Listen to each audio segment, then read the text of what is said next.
In the hills of Ephraim there lived a man named Elkanah, a man of faith and devotion. But within his home a quiet sorrow lingered. Elkanah had 2 wives.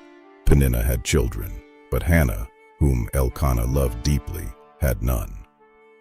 Year after year, Peninnah provoked Hannah, reminding her of her barrenness, making her life bitter with grief.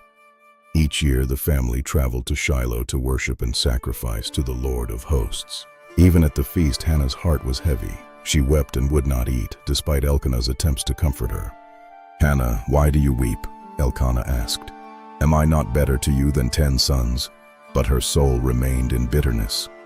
Driven by a pain only God could heal, Hannah rose and went to the tabernacle to pour out her soul.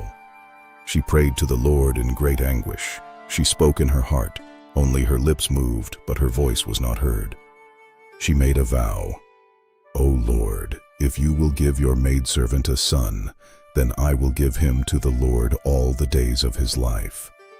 Eli the priest observed her. Seeing her lips move without sound, he thought she had been drinking too much wine. "How long will you be drunk?" Eli rebuked her. "Put away your wine." But Hannah's response was humble. "No, my Lord," she replied. "I am a woman of a sorrowful spirit. I have poured out my soul before the Lord." Eli answered, "Go in peace, and the God of Israel grant your petition which you have asked of him." Hannah went her way and ate, and her face was no longer sad. She believed the word spoken to her. They rose early the next morning and worshipped before the Lord, then returned home.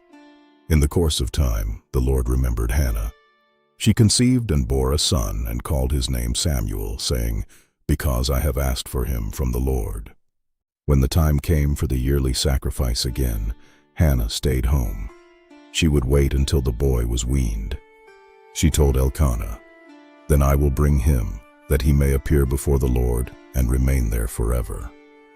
When he was weaned, she took him up with her to the house of the Lord in Shiloh to fulfill her promise. "My Lord," she said to Eli, "I am the woman who stood by you here praying. For this child I prayed. Therefore I also have lent him to the Lord. As long as he lives, he shall be lent to the Lord." Then Hannah prayed, "My heart rejoices in the Lord. My horn is exalted in the Lord. I rejoice in your salvation." Samuel grew in the presence of the Lord, becoming a great prophet, and Hannah's faithfulness was rewarded with many more children. The story of Hannah reminds us that no prayer is too silent for God to hear, and no heart is too heavy for his grace to lift.